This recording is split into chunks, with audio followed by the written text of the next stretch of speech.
And are we doing the same thing? Are we telling people that they should experience a revolution known as salvation, but we refuse to surrender to God? Are we telling people that they should read the Bible while you only read your romance novels? Do you tell people to pray when the only person you talk to is your best friend or social media? Do you preach the gospel and stand up for righteousness? Or do you tell people, I should say, to preach the gospel and stand up for righteousness while you compromise and you don't stand up or mention the word of Jesus? Would anyone ever accuse you of being a Christian? Or is there a loss of vision that's coming down the line for both you and those who come after you? Because this is what happens when there are not fathers. I saw this firsthand in Rochester. We were there for a year, and the pastor, who was the pastor of the church at the time, is no longer in our fellowship. There were rarely any outreaches. Like, we would do like family fun days, but it would be like legitimately maybe once a month. I don't even know if it was that often. There was no preaching with conviction. There was nothing said that might hurt anyone's feelings. There was no intention to plant churches. The only fruit that was in the church were people who left other churches to come to this church. And when that pastor left the church, they left with him. It's what happened to the Foursquare denomination in the 70s. It's what's happened to the Southern Baptist Convention. It's what's happened to the Methodist Church of America. It's what's happened to the Assemblies of God's denomination. It's what happened to the Azusa Street Revival. Is there was a loss of vision. Foursquare lost their vision to a point that they were angry when a 48-year-old preacher dared to try and plant a church in Australia. You want to plant a church in Australia? Yeah, there's no full gospel church there. How dare you? How dare you? He wanted to plant a church in Mexico. Mexico? Yeah, it's like 2 hours. That's not your region. That's not your area. What about New Mexico? That's not your area. You stay in your lane.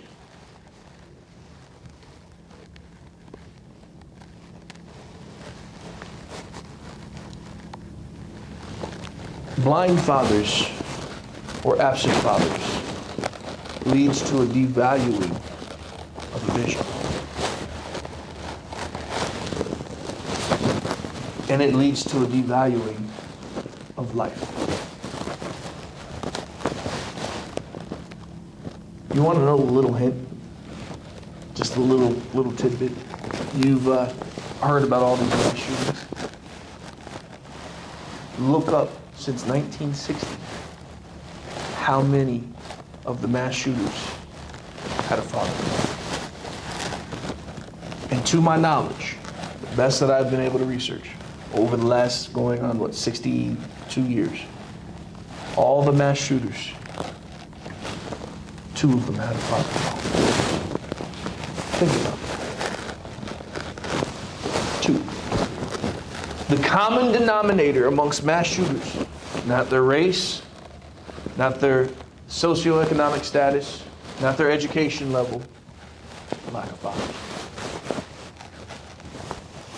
It's not video games, not TV, it's not social media, it's a lack of fathers. No one to teach them to keep going even when it stinks, even when life is a struggle. No one to teach them the value of another human being. And because of it, there's now also a generation of women who don't value life. How do you know that? 1 in 5 pregnancies in 2021 ended with an abortion. That doesn't include the fact that about 1/3 of all pregnancies, as it is, ends unfortunately with miscarriage. And when you begin to do that math, more than 50% of all pregnancies in 2021 ends with a child not being born. Miscarriages are the result of numerous things, but abortion is a choice. So a lack of fathers tells boys that it's okay to go around and shoot people if they're angry enough. And it tells women that it's okay to end a life before it can even have a chance to begin.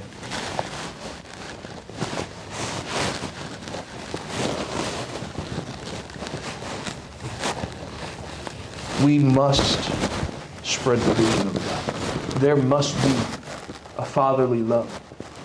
There must be a determination to work with the troubled, the difficult, the hard-headed, the abused, the well-loved. To be father figures, for women to be mothers, and to show them the vision of the gospel. The value that God has for one life. Not that life is so invaluable that we can take it, but rather that life is so valuable we should lose ours for the sake of others. We must be Holy Spirit-filled, Bible-believing Christians with the boldness to do what we say we preach. To train and to disciple those who come after us, to engage in spiritual warfare, to kick down the gates of hell and see God move. We have to understand that the time is now for the world to experience the Christian revolution. As we speak,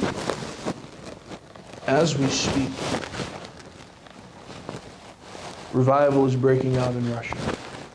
Revival is breaking out in Iran. Revival is breaking out in the stands. Afghanistan, Kyrgyzstan, Tajikistan, all the stands. There's like 13 stands going on. I remember. Revival is breaking out in Preston. There's a need for a revolution.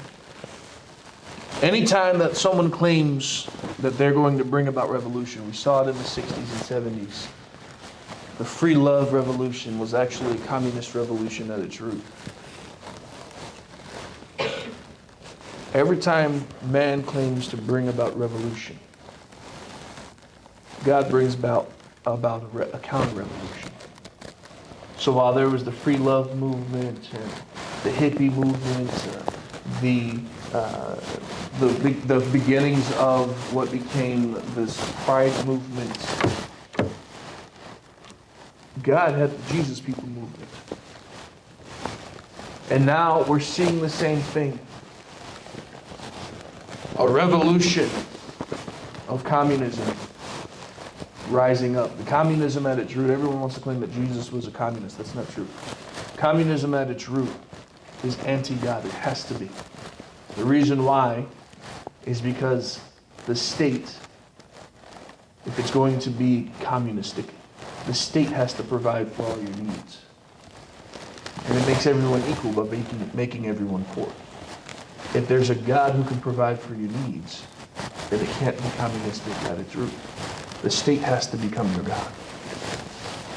And so as you're starting to see this concept of democratic socialism, as you see this claim for fair share of taxes and equity, which is not equality, by the way. Literally, the University of Oklahoma had a sign that they have posted as of last week that equal treatment does not equal equity. They're not trying to treat you equal. They want your end results to be the same, meaning everyone is equally poor. Because if everyone is equally rich, then everyone's poor. It has to be that way in order for it to work. So they want to bring about revolution. You hear this constant speak of threat to our democracy. We're not a democracy. The United States of America is not a democracy. We are a constitutional republic. Anytime you hear some doofus say, "Oh, they're a threat to democracy," immediately run away because they're an idiot. We are not a democracy. They want to bring about a revolution. And you see this. World Economic Forum in 2020. They put out a magazine in the article headline, "In the year 2030, I own nothing and I'm happy." You want to know why housing prices are going through the roof? Because companies like BlackRock, even China owns more farmland in America than any American owns farmland in America. BlackRock has been buying up these homes. I don't have time to get into all of it, but they're designed to make you always dependent upon the state. They want to talk about transgenderism has been on the rise in the news because they're bringing about a revolution. Sexual revolution. We're going to teach your kids about sex. Don't believe me? Go see what they try to pass in Wake County and Johnson County. To the point that state senators are currently having their own bill being debated about that the equivalent of Florida's don't say gay law. That you don't teach children in public schools between the ages of the grades of kindergarten and third grade about sex. Who would have thought that you couldn't do that? But in this, they want to bring about a revolution. And God's answer is His own revival. Someone has to teach them what is right. We need to press the attack. Well, I might get canceled. So, none of us in here, to my knowledge, are so important that we can't afford to be canceled on social media. We must engage the world with this gospel. Preaching, teaching, exhorting, uplifting, praying, encouraging, supporting, and actively kicking Satan's teeth down his throat. The last thing we want is to get to the end of our life and realize we've lost the vision. To get to the end of our life and we stand before God, He says, "What did you do with my son?" And we respond, "What son? What did you do with your destiny? What destiny? What calling? What are you talking about?"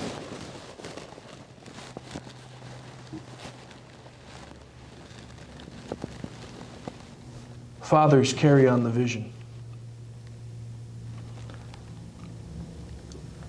I mentioned that Battle of Concord, 6 of the 8 men who died were father and son. In World War II, the USS Indianapolis, when it sank, 22 sets of brothers.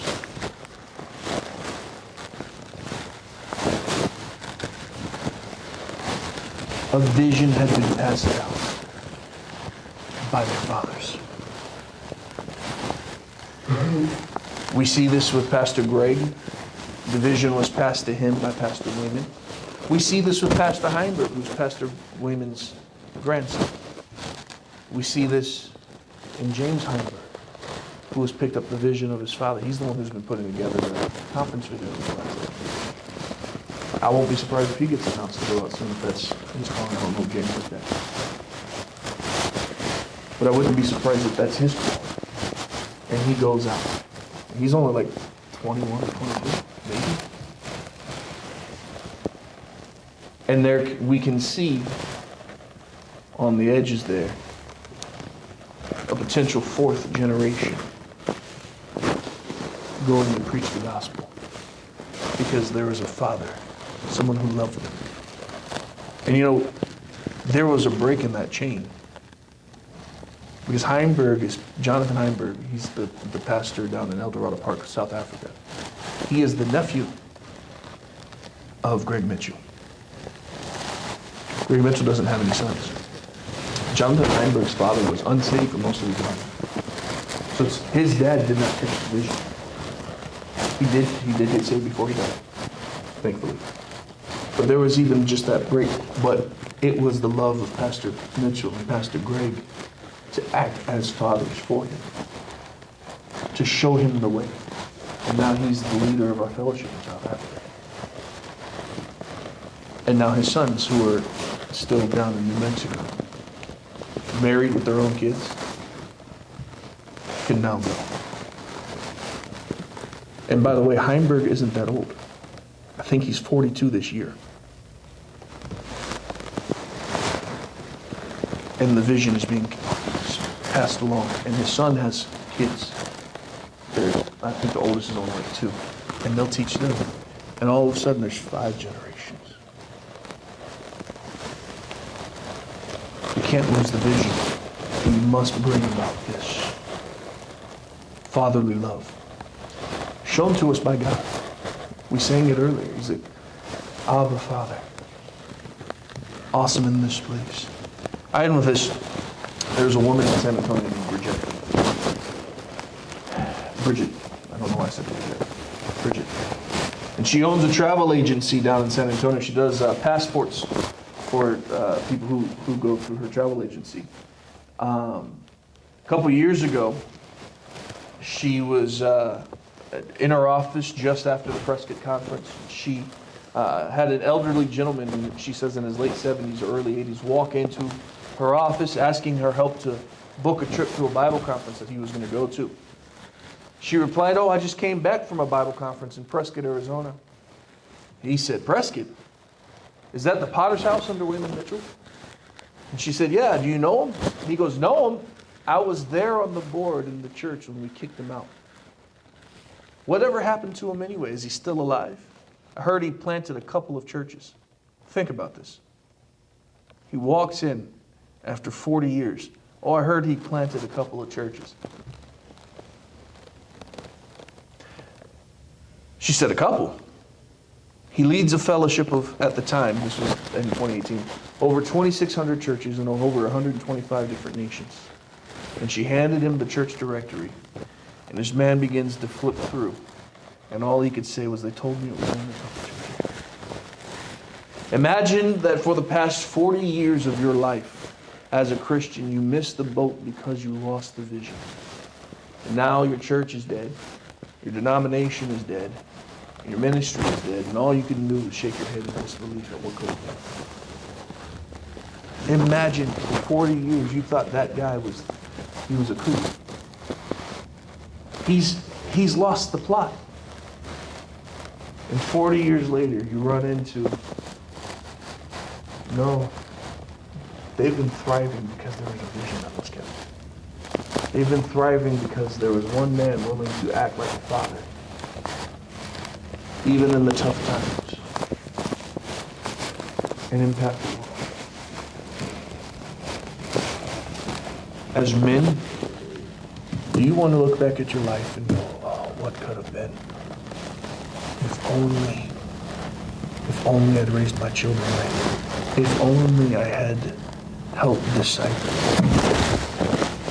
my fruit. If only. Where could I be today? Father's Day is tough for a lot of people because they didn't have one. The father, maybe even if their father was in the home, it was sometimes fathered by absenteeism because they were working a lot. Then there are those who are orphaned to an extent because of war, things that are beyond the father's control. Psalm 68:5, I am a father to the fatherless. Psalms 101:3, he has pity on those who fear him. God is the ultimate father, regardless of whether our fathers are in our life or not. He creates a way for us to be trained, to be disciplined, to be corrected, both directly by him, because he's a father, but also by the men he puts in our lives. Do we choose to accept that and continue that direction? Or do we reject it and continue on the same path of destruction? Let's bow our heads this morning.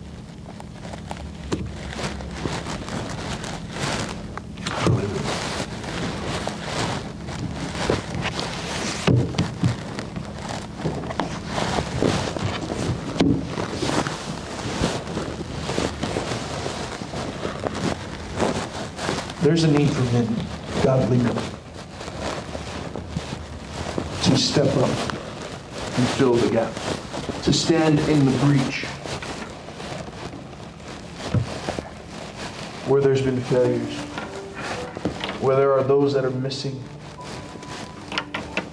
where things haven't gone right. A nation only survives on the strength of its